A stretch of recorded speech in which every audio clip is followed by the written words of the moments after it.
Hello, everyone, and welcome back to our Always and Forever podcast, The Doggone Truth About Rescue. This evening, we just want to take a minute and thank everyone that listened to our first episode last week with our introductions and kind of the background story of Always and Forever.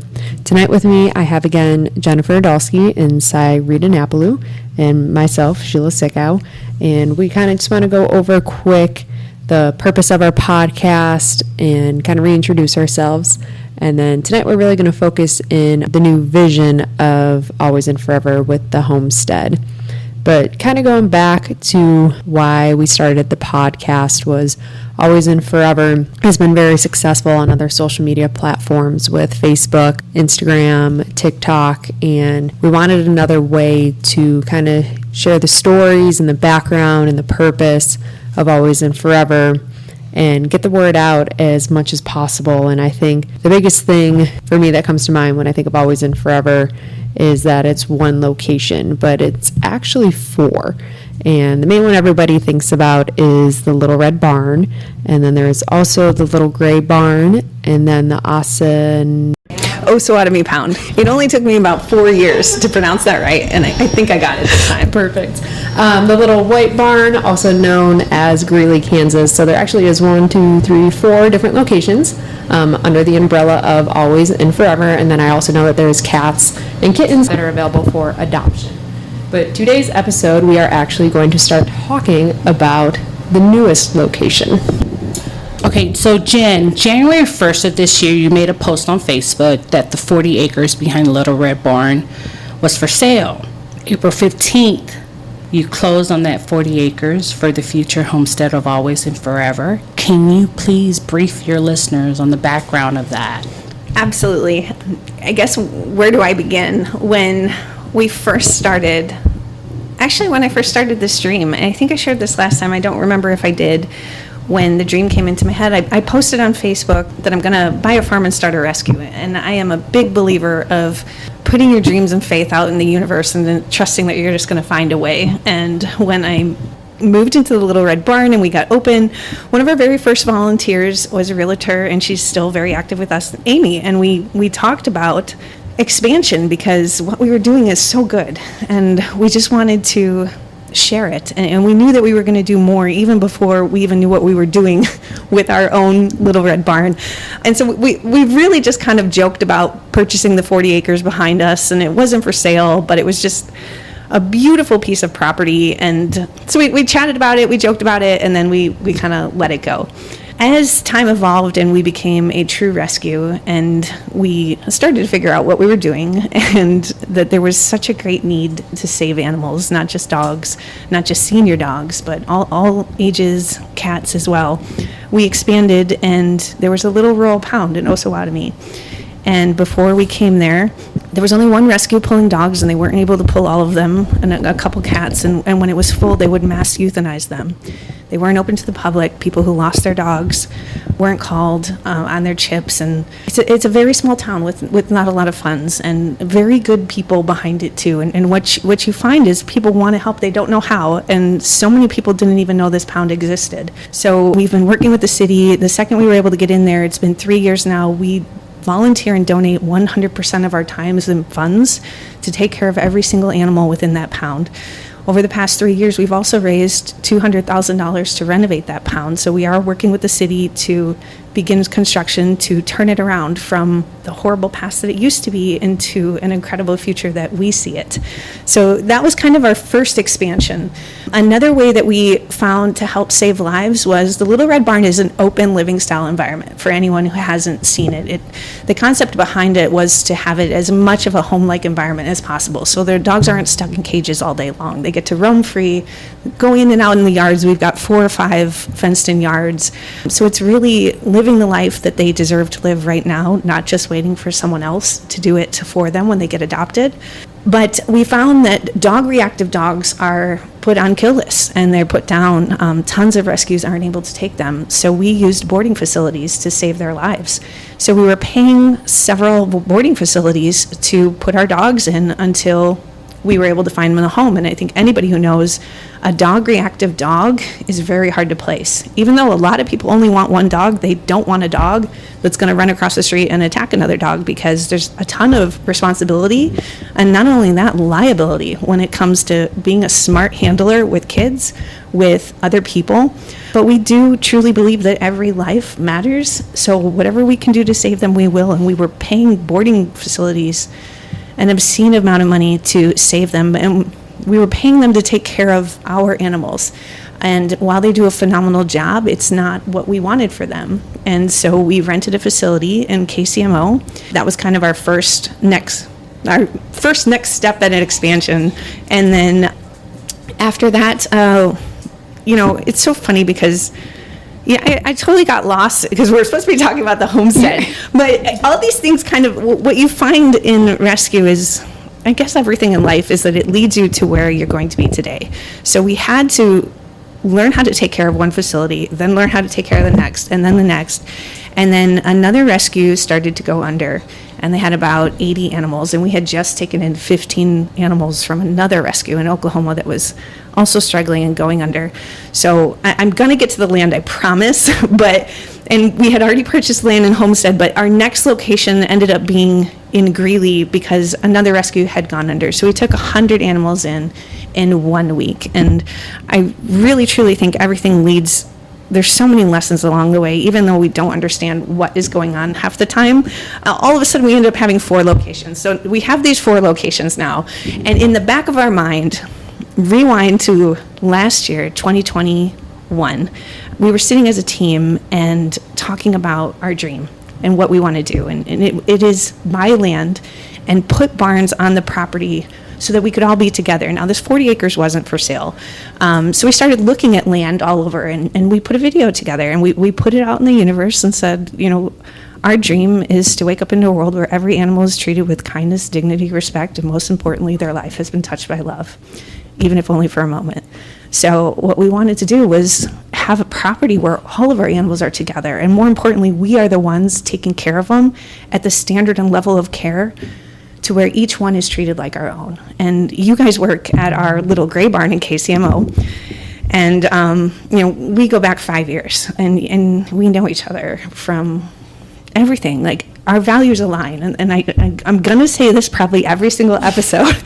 Good attracts good, and how you treat each other and how you treat animals says everything about yourself. And so last year we kind of put it out in the universe again. Hey, we're looking for land. We went and looked at land far. I got lost with Amy. I think I ran out of gas. It was a disaster. We were in the middle of nowhere. So it's like there's adventures upon adventures of stories behind everything. And Amy had suggested, well, why don't we write a letter to the owners of the land? And we found out that it was 3 siblings that owned it in a trust. I wrote this beautiful letter. She wrote a beautiful letter. They are not animal lovers, but it did inspire them to put it on the market, not to sell it to us, but to put it on the market. And so it did. So once again, it was January 2022 this year. We put it on Facebook, and I said, hey, let's go all in. We didn't have the money, and so if you wait to have everything in line, you'll be waiting forever. Or it'll get sold before you have the chance. Exactly. So you put it out there, and everything that is worthwhile doing in life requires a tremendous amount of not only faith, but courage.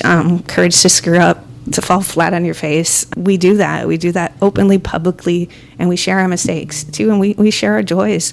So we put it on Facebook, and we rallied to buy that land. We went back and forth with like 5 or 6 offers. I think one of the sellers was a bear hunter in Alaska. Another one was a hippie in like the Northeast. And then the sister was in Mexico. So trying to arrange all these sellers to get on the same page and negotiate, there's stories behind that. But you could have had some fun neighbors. The bottom line is everything aligned to where when we walked on that property and when we stepped on it, and I brought others there, and it wasn't cheap.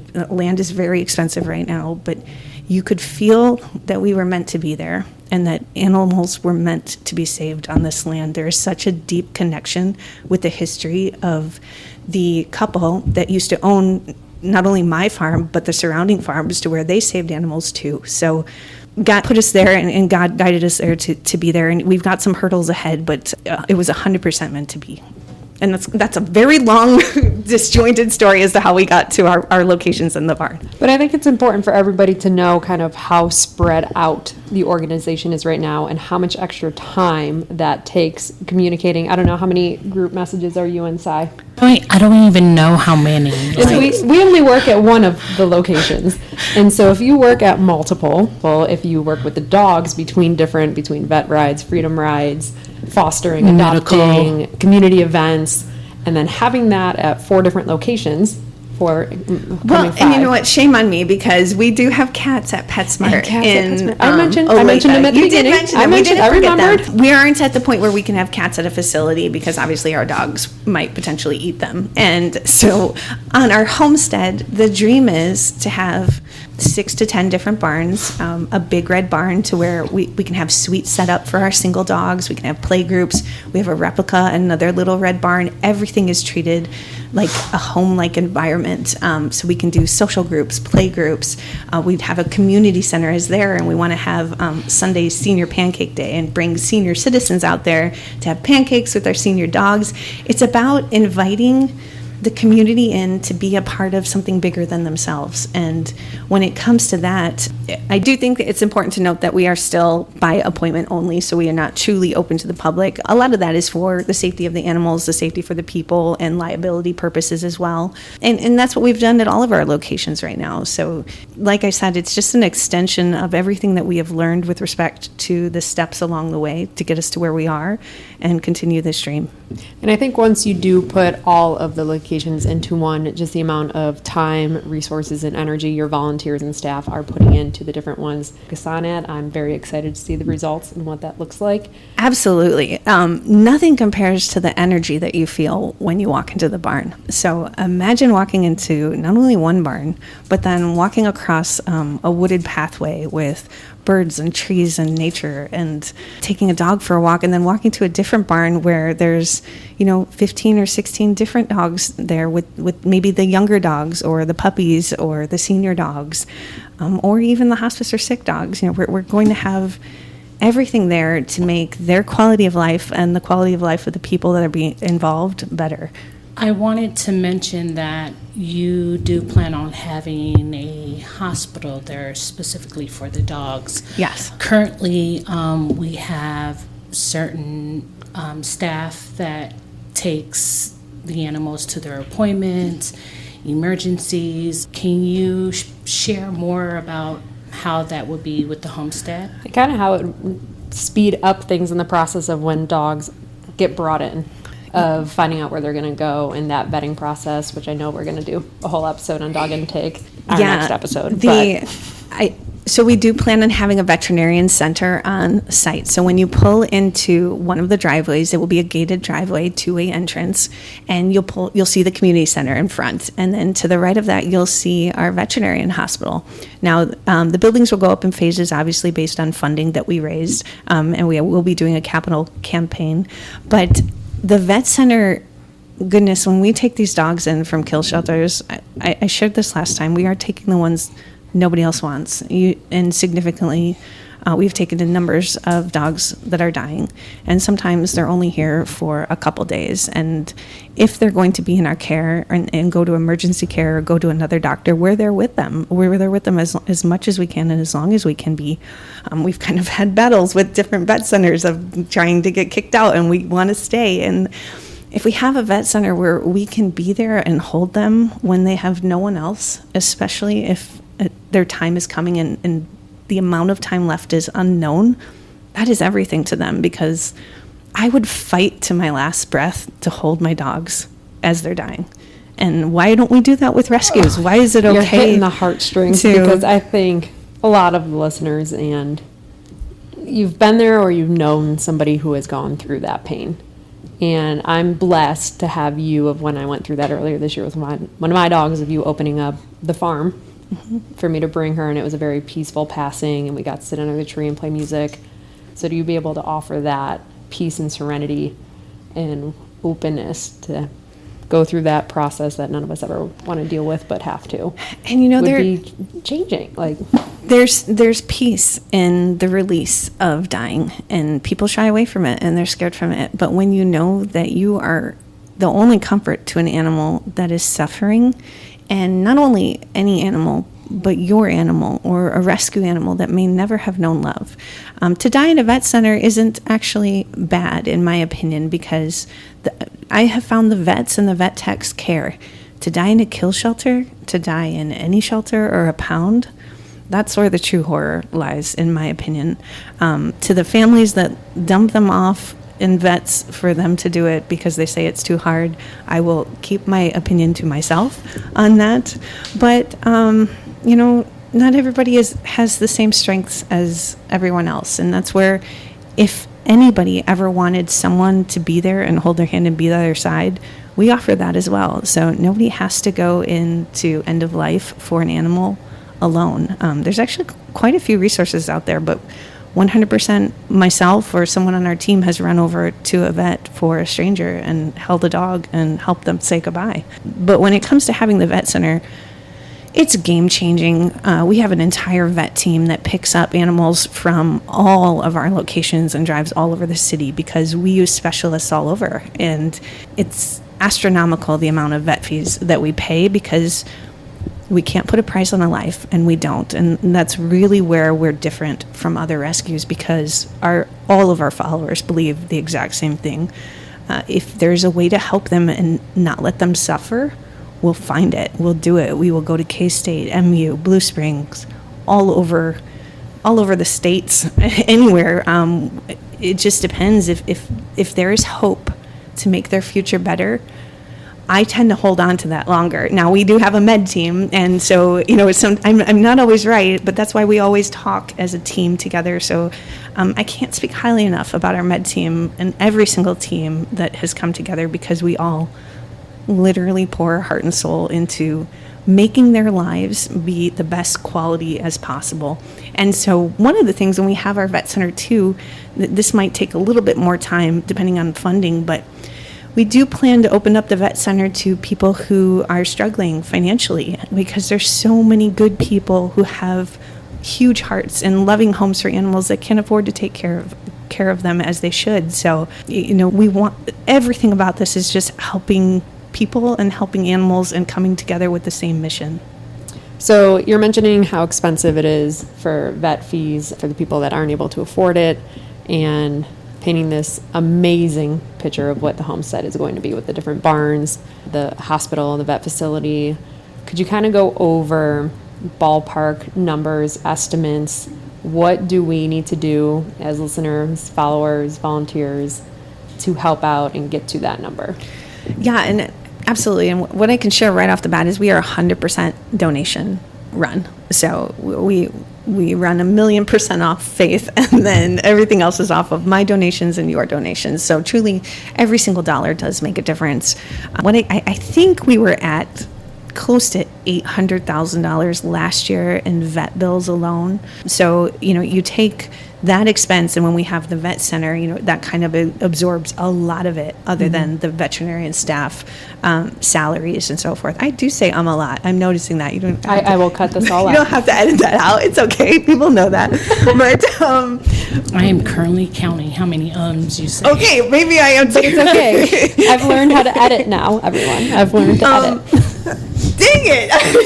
So I'm hearing it. Okay, ask me the question. I'm stuck on the number $800,000 just for vet bills. Yeah. So that is outside facility rentals, outside workers, outside transportation, food. That is everything. taking Like, them that to is the emergency just care. That vet is care. amputations. That is cancer treatments. That is preventatives. That is, you know, the expenses of 3,000 animals and whatever health care they need. And, you know, that's only going to keep going up until we have our vet center. But talking all in cost when it comes to the Homestead, I mean, you could not have picked a worse time to build when it comes to, hey, let's buy a homestead and put up like 6 barns because land is a fortune and COVID made everything skyrocket, triple the cost. So sure, let's have this dream. And you know what?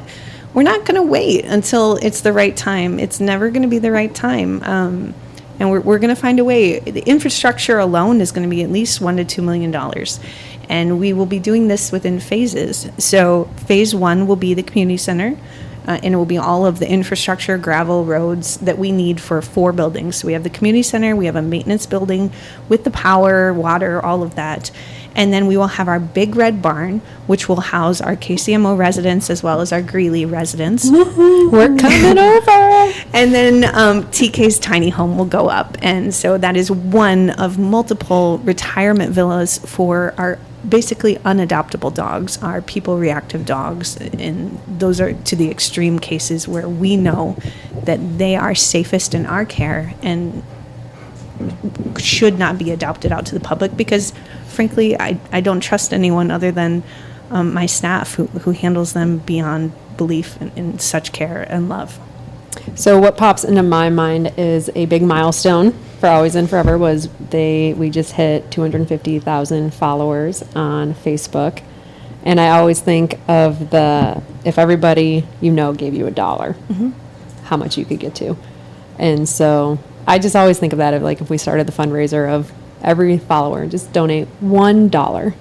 And that is already $250,000. I know. It's amazing what one person and then the ripple effect and exponentially could happen with that. And I think that's the magic of where we started and where we are. The land alone cost us about $700,000. We did not have that when we started even looking at the land, but we put it out there and we said, this is our dream, this is our mission, and people want to invest in changing the world to be better. And that's exactly what this homestead does. It's providing a future for animals nobody else wants, that ultimately will die if we don't take. And the love and the joy that they not only give us, but that we get to share on social media with others, that is what you can't put a price on. The people, our supporters from Australia, Canada, Mexico, UK, Singapore, every single one of them, I feel connected to them. And I will say this all the time. If someone messages me on Facebook, I respond as long as I can see it. Sometimes they go into message request land and I don't know where they disappear. But if someone takes the time to write to me, I will always respond, because time is the one thing that you can never get back. So that is the most precious gift a person can give to any soul, human being or animal. So whether it's a donation, whether it's reaching out, whether it's volunteering in any form, everything that everyone's doing across the world, and that kind of goes into David's day and the impact that his life and legacy has had on others to be better in their circumstance and in their life with the shelters around them, not just ours. David has changed so many people beyond what he ever has done in Spring Hill in so many amazing ways. And I got lost on the topic. I hope I answered the question. It's okay. No, you're good. You're good. We have David's Day coming up. We do have David's Day is actually going to be its own episode in October, correct, is when David's Day is. So our listeners will get better understanding of who David is and what he has done for Always and Forever. And I do want to go back on what I've realized since I've started at Little Gray Barn is the effect of those that can't foster, that can't adopt, but are so willing to give, and the impact that it has not only on the animals but also the workers. Most recently we had a volunteer come in to help, saw a buck needed a bed, posted about it. We had someone send it from Las Vegas, so then that was a fun day for us to unwrap it, give it to Buck, take the photos to post it to show that it's proven. It does just give this excitement in the barns of the dogs and the workers that we are receiving gifts from all over. Shout out to all our volunteers from everywhere. Yes, and everybody who sends in the donations it's like Christmas morning, almost every morning of we get the Amazon boxes and you don't know what's in it or where it came from, and the dogs' reactions, the workers' reactions. So even if you can't adopt and foster, there are other ways to give back to these animals and bring joy in their life. And going on your point of how international you are. If you wanted some of our stats from our first podcast, we actually had listeners in the United States, Canada, Mexico, Singapore, Germany, the Netherlands, and the Philippines. So thank you for all those countries that listened to the first episode. There is many more to come. And I'm going to circle back to our first episode if people did listen to it and you really focused on your hiccups and speed bumps. And Sai, I know you wanted to ask a little bit more about that. In our last episode, you talked about people telling you no, no, no. What have been some bumps or some hiccups along the way? I mean, every single day there's a hiccup. But like in regards to your newest project of the homestead. Sure. Well, for those that don't know, we have a conditional use hearing. We have a conditional use permit hearing coming up October 4th at 7 p.m. And what that is the land is not currently zoned to have, as the county defines it, a kennel, which would mean more than 4 dogs on the property. I know that sounds kind of ridiculous, but I think that's the code. And so if you have anything more than that, you can be defined as a kennel. So you need a conditional use permit. And so we are requesting permission to be zoned as a kennel. Now, when people think kennel, I would think boarding facility. So, dogs in runs, constantly screaming. I'm going to be honest, that's in my mind before I went to Little Gray Barn, that's what I thought I was going to walk into, of like the scene in the movies or the TV shows where you go to adopt a dog and they're all just in a kennel, like a row of kennels barking at the cage, like. Yeah. And that's what I thought. And then I walked in, and I know about Little Red Barn with the couches, and that is, if you don't know, look it up, look at the videos. There's nothing else like it. But even at Little Gray Barn, about how they have their own little rooms and their beds and their stuffies, and it's like their own little bedrooms.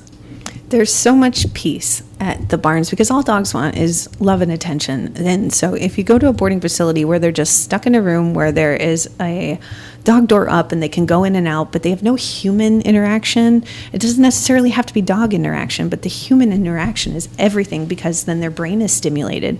A dog that is bored, that is under exercised, they're going to go kennel crazy. They're going to scream all day. I've seen, sadly, other rescues where dogs are just stuck in cages screaming nonstop. That is not a life. I don't consider that saving a life. When it comes to our rescue, it will never be about the numbers. It's about the quality of life. But when it comes to a speed bump, our current speed bump, and I don't even think it's a speed bump because I know that we will succeed. Because you only go full force ahead. There is no speed bumps for you Jennifer have Belsby. option A and nothing else. So that's my life. And we will pass. We are meant to be on this land, and there are some concerns about traffic, and our neighbors have voiced them. We are taking everything into consideration. We do not want this to be a nuisance to anyone, but we are truly not a kennel. Anyone that knows us, we are 100% active on Facebook, Instagram, TikTok, all the time. You can see how we run our facilities. We are and do what we say we are and so do. Are your neighbors more concerned about the traffic? The noise. So traffic seems to be the number one consideration. And like I said before, we're really not open to the public. We do have events and we invite people in, but those are still structured. You have to RSVP. We have parties sometimes, but they're pretty limited to 40 or 50 people. Everything is about the safety of the people there, and most importantly, our animals too. So it's not going to be thousands of people coming and blocking the roadways. And I think so it'd forth. be different, no offense, if you were located in a more populated area of like, oh, I'm in the area, I'm going to swing by and True. check out Always in Forever. Of like, if I'm making the plan, like you have to plan to come out to Always in Forever. Right. We're not in KCMO. You don't drive by there. Spring Hill, Like it's not kind of people hidden. just driving by, going to stop in. Like it has to be on your agenda to make it out there. Such an ambiance too of being on the homestead as well, and we plan to keep the character and the nature of the land there, and so you'll see beautiful barns that are like farmhouses kind of thing, and everything is meant to create and preserve the beauty of the land God gave us to take care of his animals. Amen. I know that's right. Jen, now, okay, you can edit this if you want to, but I might not. let's be real here. Like, your neighbors are complaining about the homestead and the future of it. Like, would it make any difference if it was a neighborhood being built? Like, because there's going to be traffic, there's going to be people, Yeah, noises. I'm thinking of if, say, someone else did get their hands on that land and they decided to split it up and build a development, or you are far enough out that it could have been a manufacturing building, and then you have tractor trailers coming down the road and everything else of the different alternates. Those are really good points. Anybody truly could have bought this land. They could have bought this land if they didn't want it to be developed.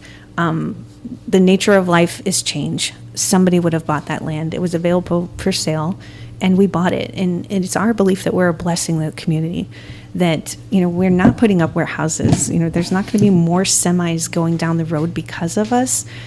And there's not going to be 100 different houses up in a subdivision there where dogs can be left out uncontrolled all the time. I mean, the only dogs that are running free right now, sometimes honestly, are our neighbors. Our dogs are always on leashes. They're always in fenced-in yards. And we will also have a 6-foot fence up the entire perimeter of our 40 acres. So everything is designed for safety first. Safety for our neighbors, safety for the animals, and safety for our staff and people involved. So if there are concerns that are brought up, we've heard a few of them. They kind of revolve around traffic. And, if we have to do a traffic study, we will. We don't have high numbers of staff. We really have learned from our 4 different locations how many staff are needed. And it's not about packing in as many dogs as we can because, like I said, we're really not like anybody else. It's about the quality of life. And we plan on doing events like we did before, a 0.1K around the parking lot, because it's about having fun and taking them sledding and driving golf courses. We might be able to property. bump that up to 0.2, though. It can be 0.2. We've got a few more acres now. So we can do that. But, no, maybe I think they're more fear-driven. People don't want their world to be changed. However, there's a greater good that is evolving here, and it truly affects the community. We touch special education schools have come to us. We take our dogs to senior centers. We used to visit the police and fire departments before COVID. Everything we do is about making the lives of the animals and the people around us better, and we've built a family in the community of Spring Hill, and I truly believe we will prevail with this conditional use permit. Hiccups are normal. We've gone through a million speed bumps. If this was easy, everybody would do it. Mm-hmm. This is not easy. So just another lesson God wants us to learn somehow. So with the hearing coming up October, what was the date? October 4th. October 4th. For those that are in support of the homestead, what is your ask of them to kind of help? Yeah, so what I would say is if you're not a Spring Hill resident, please write us a letter, and you can email it to us at info@alwaysandforever.love, info at, oh, good Lord, always and forever. Forever is Furever. .love, L-O-V. You should maybe make another email address with always and forever, just so you get the backup ones. I think we do. Okay. There's a lot of emails that are sent wrong, and then we get them still. So we learned that lesson. Okay. But send us an email. Our email's on our website as well. So please send us an email of support. If you're a Spring Hill resident, you are more than welcome to come on October 4th to the hearing. However, we are trying to be respectful of the commission's time too. So we're putting together a plan of organization of spokespeople for certain classes, merchants, etc. But we're inviting people out to the homestead. So I'm going to be out in the homestead on Saturdays at 11 o'clock. I'll head out there every Saturday. I'll show anybody that wants to see the land, and I'll walk you through the vision, because the second you step on that land, trust me, your heart will change and you will be sold on making this dream happen. And I have no idea how we are going to raise $10 million, but I know that we're going to start with every Facebook follower donating $1. Absolutely. That is our first step. If anything this rescue has taught me is that you just never stop dreaming, and you might as well dream big. So anything's possible. I'm going to do a TikTok pitch here too, because if you haven't looked at our TikTok videos, you should. They're good. There's one on there with 7.2 million views. So if everybody that viewed that one video donated $1, that's it. We got this. We would have been there. Jen, tonight I seen a little glimpse of, what is it called? The plans, the layout. Plans of the layout. I'm sure there's a bigger word than that. Yes. The site plan. You saw the site plan. Yes, that's I love your vision, and just listening to you talk tonight, it makes me feel like Homestead is going to be the future Disneyland for animal lovers. Without the traffic. I was just gonna say, don't scare our neighbors with that. But you know what? That's a thing. Like, just imagine a family that schedules a vacation where they come and they see the dogs that are dumped, or the cats that would have been thrown away or killed, and not one other person would have thought of them. Instead, you're teaching your children that all lives have value, and that you can find love and joy within the souls that others discard, or you take in the ones that their parents have passed away. There are so many people that don't have a family to take care of their animals, and we've helped so many cats and dogs that have had no one else on this earth but us, and so we love them and we give them that same love that they had, because there's nothing more tragic to me than an animal that has known love and then has been thrown away because they don't understand why. Now, it is still tragic, an animal that has never been shown love as well. So we just focus on love in everything that we do, and you can't go wrong with that. I can't understand how people wouldn't want to be a part of something so good. So I challenge anyone to bring an argument and say that it shouldn't happen, because I just know that it will, and I don't know a lot, but certain things you can feel in your soul, and walk on that land and you'll feel it. I'm just sitting over here laughing of you challenging anyone. If you don't know about Jen Dolsky and her background, she plays defensive end, or did play, for women's tackle football, and is currently training for a bodybuilding competition. So I don't think you would get physical, but you are challenging people, and they don't know what you look like, and I'm not sure how that's going to end up. I'm actually a very non-violent person, but if somebody else has pads on, then I feel like it's fair game. So, yeah, that's how it works. Yeah, we've witnessed that on the field a few times. And that's kind of how we all met. I don't know if we shared that story. When I moved here in 2017, I didn't know anybody, and I had just resurfaced into life again from living in darkness, and it took a long time. Anybody who knows me knows I don't talk to people when I first meet them. She doesn't, you guys. You have to force your way into my life. And I forced my way But you're challenging into people her to life. come and talk to you now. But here's the crazy thing. I can talk about these dogs and cats forever. Yeah, I you can can. talk about the homestead. I can talk about our rescue, and I can talk about the people behind the rescue, because they need this love to be shared. Now, me as a human being, forget it. I'm not going to talk to you, but in any sense of the form. But we have been friends now for 5 years, and you hold on to the people that matter, and you hold on to the good ones, and that's why so many people gravitate to Always and Forever, because we're not perfect, but we're real, and we have a foundation built on love, and all we're doing is expanding that with our homestead.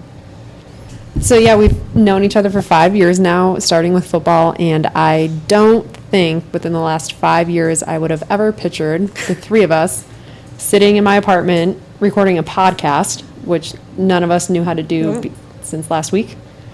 So Jen actually said to me, I'm officially part of Always and Forever, because we took on a project that we had no idea what we were doing, and we made something out of it, and now we are recording podcasts, so that's new. And we have Jen talking the most out of anyone. Yep. So with that being said, we have multiple, I think I have scripted out 30 episodes coming up, and that is without the addition of the updates of now the homestead.